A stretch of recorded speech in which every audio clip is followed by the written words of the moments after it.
앞으로 모든 산업에서 데이터가 승자와 패자를 가를 것이다. 세계 최대 컴퓨터 기업 IBM의 CEO 버지니아 로베티가 한 말입니다. 4차 산업혁명이 빠르게 진행되고 있는 지금 치열한 경쟁 사회를 살아가는 우리들에게 데이터, 즉 정보가 얼마나 중요한지 깨닫게 해주는 말이죠. 그런데 한 가지 놀라운 사실은 2500년 전의 손자 역시 늘 정보를 중요시했다는 겁니다. 지피지기면 백전불태, 즉 적을 알고 나를 알면 100번 싸워도 위태롭지 않다는 뜻인데요. 여기서 나를 알고 적을 안다는 것이 바로 정보력을 뜻하는 것이죠. 실제로 손자는 전쟁에서 이기려면 항상 상대보다 정보 우위에 서야 한다고 강조했는데요. 어떤 이유에서 그런 걸까요? 오늘 이 시간 손자병법을 통해서 그 답을 찾아보도록 하겠습니다.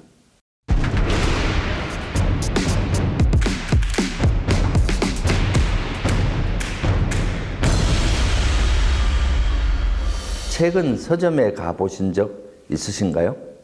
진열대에 놓인 신간들을 보면 현재 가장 큰 이슈가 뭔지 한눈에 알 수 있는데요.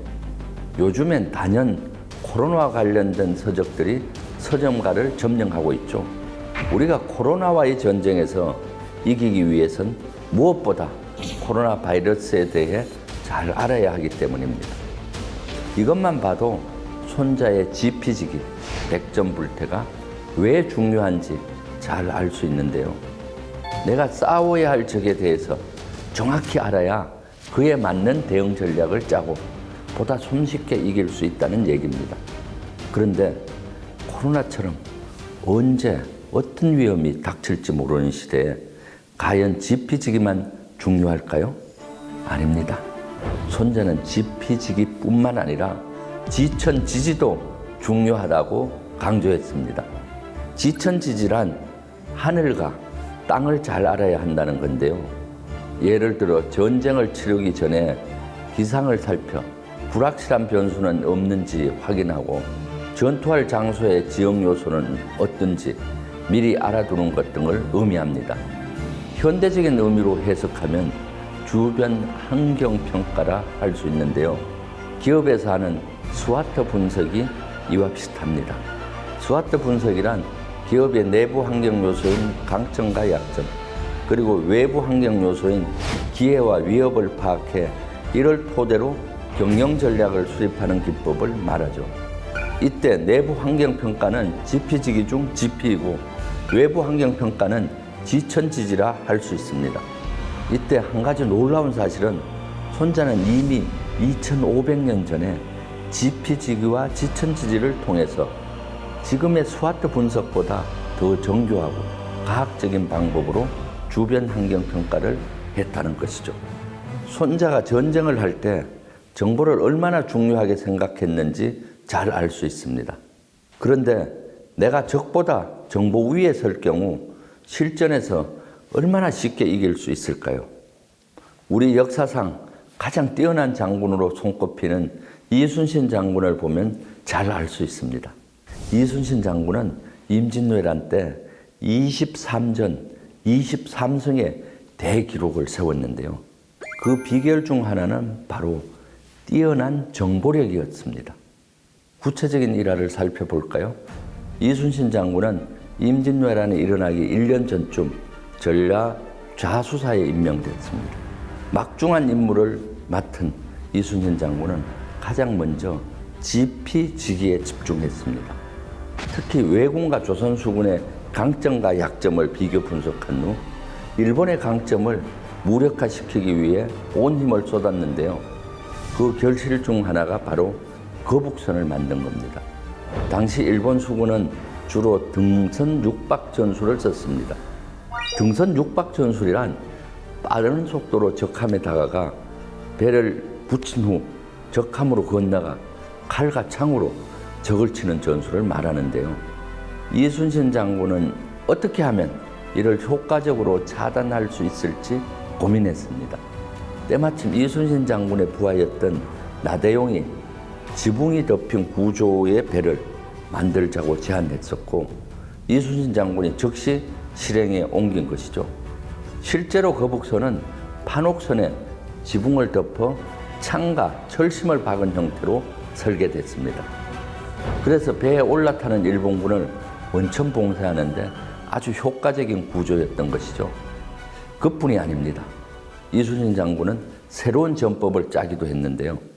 그 이름도 유명한 하객진법입니다. 하객진법은 이름 그대로 학이 날개를 먹이로 감싸고 부리로 쪼아대듯이 적을 포위해 하포로 집중 공격하는 것을 말합니다. 짧은 순간에 하포로 집중 사격을 퍼부어 왜군을 무력화시키는 전술이었는데요. 이 전법에도 이순신 장군의 지피지기가 담겨 있습니다. 당시 조선군은 왜군보다 하약 대표 기술 면에서 더 발달되어 있었는데요. 이런 하포를 지상에서만 주로 사용해 왔습니다. 근데 이순신 장군은 조선군이 하포에 강하다는 장점을 최대한 살려 이를 해상전에도 접목시켰습니다. 판옥선들을 개조해 하포를 배에 싣고 다니며 적군에 쏠 수 있게 한 것이죠. 그만큼 조선수군은 하포를 이용한 원거리 전투에 있어서 막강한 경쟁력을 가질 수 있었습니다.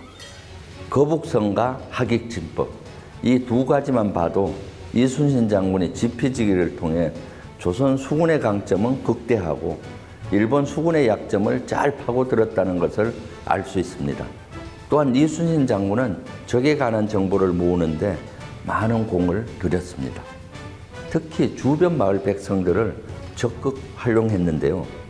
쌀과 곡식을 포상금으로 내세워 사람들이 적극적으로 정보를 수집하고 제보하도록 유도한 겁니다. 이순신 장군이 백성들까지 활용해 정보를 폭넓게 수집함으로써 보다 쉽게 한산도 대첩을 승리로 이끈 것이죠. 다양한 정보를 바탕으로 한 치밀한 전략과 전술이야말로 이순신 장군이 가진 최대의 경쟁력이었던 겁니다. 그런데 손자의 지피지기와 지천지기를 실천할 때 가장 어려운 것이 뭘까요? 적군과 나, 그리고 하늘과 땅을 아는 것 중에 가장 얻기 힘든 것은 바로 적에 대한 정보입니다. 최근 기술이 발달하면서 손자가 얘기한 지천지직, 즉 기상 조건이나 전투 지형 등의 외부 환경을 파악하는 것은 쉬워졌습니다. 하지만 적군의 의도를 파악하고 그들이 어떤 전략을 세울지 예측하는 것은 지금도 쉽지 않습니다. 이런 이유로 손자는 적에 대한 정보를 얻는 일에 시간과 노력 그리고 비용을 아끼지 말라고 했습니다. 필요하면 간첩, 즉 스파이도 운용해야 한다고 했는데요. 손자병법 13장 용감편에서 스파이에 대한 내용을 비중 있게 다루기도 했죠. 전쟁에서는 점괘나 추리가 아닌 정확한 정보를 기반으로 판단해야 하고 이를 위해 스파이를 잘 활용해야 된다고 강조한 겁니다. 특히 손자는 스파이를 향간, 내간, 방간, 사간, 생간 이렇게 5가지로 구분해 설명했는데요. 향간은 고정간첩을 뜻하고 내간은 적의 정보 관리들을 통해 정보를 빼내는 것을 말합니다. 방간은 적군의 간첩을 역으로 다시 활용하는 이중간첩을 뜻하죠. 사간은 적군에 들어가 거짓 정보를 유포하는 자이며 마지막으로 생간은 적진에 가서 정보를 수집해 오는 간첩을 말합니다. 이런 스파이들은 기술이 발달하지 않았던 시대에 적의 정보를 빼내는 데 중요한 역할을 해왔는데요. 최근에는 국가 간 정보를 빼내는 스파이뿐 아니라 경쟁사의 기술이나 정보를 빼내는 산업 스파이들도 암암리에 활동 중입니다. 세계화를 통해 기업 간 국경이 무너지면서 서로 간의 기술과 정보 경쟁이 치열해졌기 때문이죠. 또한 요즘은 기술이 발달하면서 스파이뿐 아니라 해킹이나 통신교란 등을 통한 정보전도 치열하게 이루어지고 있습니다. 미국의 저명한 미래학자 엘빈 토플러가 일찍 이런 말을 했었죠. 앞으로의 전쟁은 군대의 규모와 숫자보다 정보와 지식이 중요하고 승패를 결정짓는 요인이 될 것이다. 포플러의 예측대로 전쟁의 개념이 바뀌어 가고 있는 건데요. 창과 활 같은 무기로 싸운 것이 1세대 전쟁이었다면 총과 포를 사용한 것은 2세대 전쟁, 또 전투기와 전차 등을 사용한 것이 3세대 전쟁이라면 오늘날의 전쟁은 4세대 전쟁이라 할 수 있죠. 한마디로 정보전쟁 시대가 된 겁니다. 또한 전쟁의 영역도 우주와 사이버 공간까지 확대되고 있는데요. 서로 정보 위에 서기 위해서 인공위성이나 항공기 등을 통해서 적의 정보를 하나라도 더 빼내기 위해 공을 들이고 있습니다. 지금도 사이버상에서는 해킹과 같은 치열한 정보 전쟁이 벌어지고 있는데요. 각국은 이제 자국민의 안전을 지키기 위해서 우주와 사이버 공간에서의 전쟁도 잘 대비해 나가야 합니다.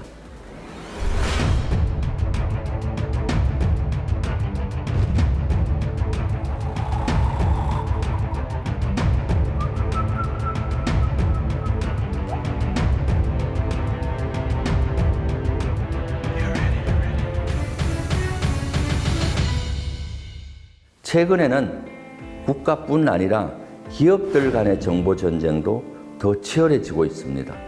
스마트폰이 대중화되면서 소비자들은 온라인을 통해 전 세계 어느 나라의 제품이든 손쉽게 구매할 수 있게 되었는데요. 그만큼 기업들은 소비자들의 선택을 받기 더 어려워진 것이죠. 이런 경영 환경에서 각 기업들에게 가장 필요한 것은 무엇일까요? 바로 고객에 대한 정보입니다. 고객의 취향을 제대로 알아야만 그들이 원하는 제품을 적시에 개발해낼 수 있기 때문이죠. 이런 이유로 기업들은 너나 할 것 없이 고객에 대한 정보를 모으는데 열을 올리고 있는데요. 그 대표적인 기업이 바로 미국의 전자기기 편집샵 베타입니다. 베타 매장은 미국의 최신 전자제품을 가장 빨리 만나보고 체험해 볼 수 있는 곳입니다. 근데 한 가지 특이한 점은 제품을 전시하기만 할 뿐 판매하지 않는다는 겁니다. 그런데도 베타 매장의 수익은 계속 오르고 있다는데요. 어떻게 이런 일이 가능한 걸까요? 베타는 매장 안에 다양한 기업의 전자제품을 전시하고 체험할 수 있도록 공간을 제공합니다. 그 대가로 각 기업들로부터 입점 비용을 받고 있습니다. 제품 하나를 전시하는데 월 $250, 한국 돈으로 30만 원 정도라는데요. 기업들이 이 비용을 내면서까지 베타에 입점하는 이유는 간단합니다. 바로 제품에 대한 고객들의 반응을 데이터로 제공받을 수 있기 때문이죠. 실제로 베타 매장의 천장에는 수십 개의 카메라가 달려 있습니다. 고객들이 어떤 제품에 흥미를 느끼고 얼마 동안 제품을 봤으며 어떤 반응을 보였는지 그대로 촬영하고 있는 것이죠.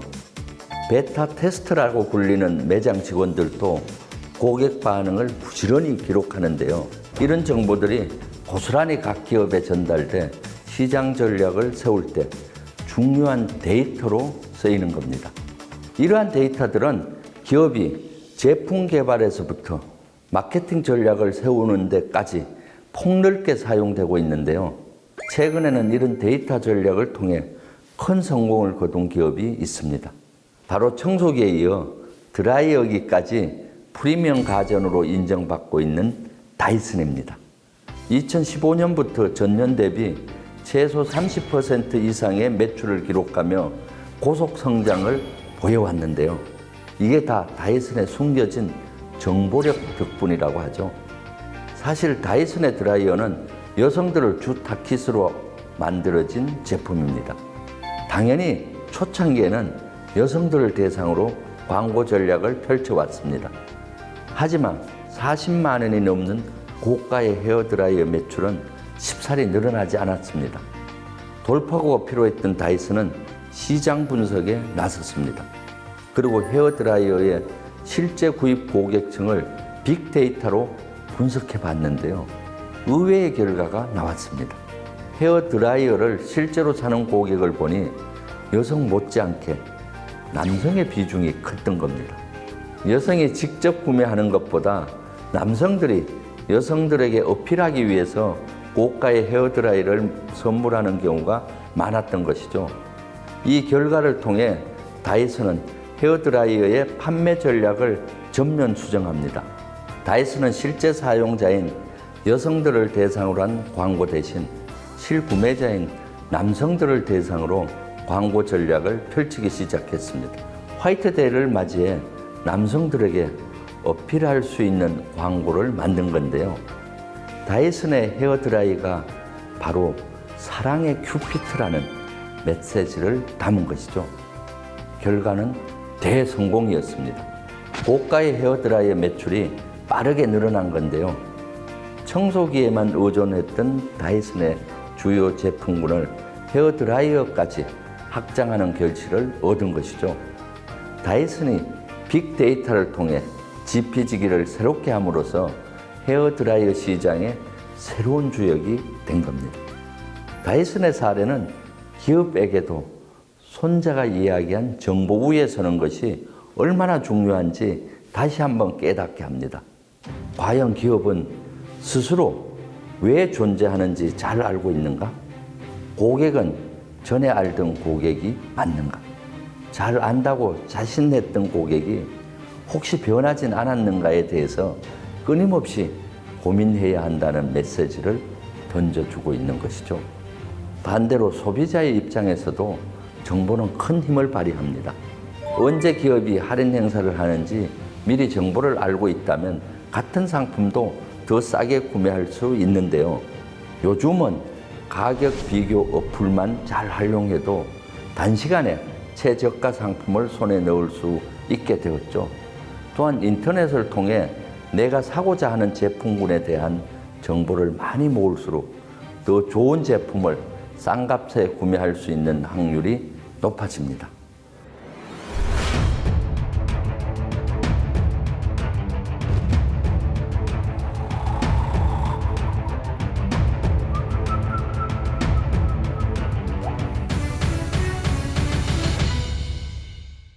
혹시 최근 인기를 끌고 있는 언박싱 영상 보신 적 있으신가요?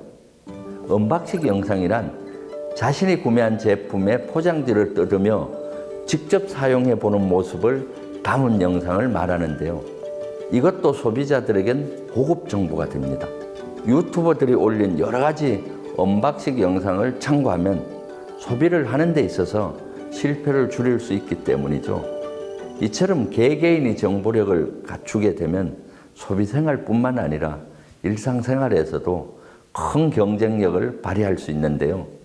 취업을 하기 위해 면접을 보는 것도 사실 정보력 싸움입니다. 내가 새로 취업할 회사가 어떤 곳인지, 또 지금 현재 어떤 인재를 가장 필요로 하는지 잘 알아야 합니다. 그래야 자신이 그 회사에 왜 꼭 입사를 해야 하는지 강점을 부각시켜 면접에 붙을 확률을 높일 수 있죠. 대학 입시에 있어서도 마찬가지입니다. 요즘엔 대학도 많고 학교마다 입시 전형도 다 다르죠. 그래서 내가 어느 과목에서 더 점수를 잘 낼 수 있는지, 또 어떤 특기를 가져야 입시에 더 유리한지 잘 알고 있어야 합니다. 같은 성적이라도 각 대학의 입시 전형을 얼마나 잘 알고 입시 전략을 짜느냐에 따라 합격 여부가 달라질 수 있는 것이죠. 손자가 말하는 것처럼 바위로 계란을 치듯 경쟁에서 쉽게 이기려면 정보력에서 앞서야 하는 이유입니다. 그렇다면 우리는 정보 위에 서기 위해서 어떤 노력을 해야 할까요? 미래학자인 엘빈 토플러의 말을 빌리자면 새로운 사회에선 많이 배우는 것도 중요하지만 정보를 익히는 학습 방법을 배우는 게 필요하다고 강조했습니다. 여기서 정보를 익히는 학습 방법이란 곧 데이터 리터러시 능력입니다. 데이터 리터러시는 데이터를 읽고 그 안에 숨겨진 의미를 파악하는 데이터 해독 능력을 말하는데요. 인터넷에 떠도는 수많은 정보들 중에 정말 나에게 필요한 것만 잘 추려내는 능력을 말합니다. 또한 정보가 정말 정확한 건지 잘 판단해내는 것도 중요한데요. 손자가 미신에 의존하지 말고 정보를 수집하라고 했듯이 우리는 가짜 뉴스에 휩쓸리지 않도록 해야 합니다. 그러기 위해서 우리는 하나의 정보만 믿지 말고 내가 수집한 정보가 객관적인 사실인지 확인해 보는 과정을 반드시 거쳐야 합니다. 다양한 분야의 정보를 발빠르게 업데이트하며 그 정보가 정보로서의 가치가 있는지에 대한 판단력을 키우는 것. 이런 능력이야말로 빅데이터 시대의 필수 생존 요건인 것이죠. 손자가 말한 지피지기, 지천지지가 지금 시대의 흐름에 맞게 진화한 것이라 할 수 있습니다. 무한한 정보가 쏟아지는 4차 산업혁명 시대, 손자의 지피지기와 지천지지야말로 남들보다 더 빨리 쉽게 성공할 수 있는 방법이 될 수 있다는 것을 꼭 기억해야겠습니다. 그리고 보다 유용하고 가치 있는 정보를 수집하는 능력을 키워나가는 노력이 필요하겠습니다. 감사합니다.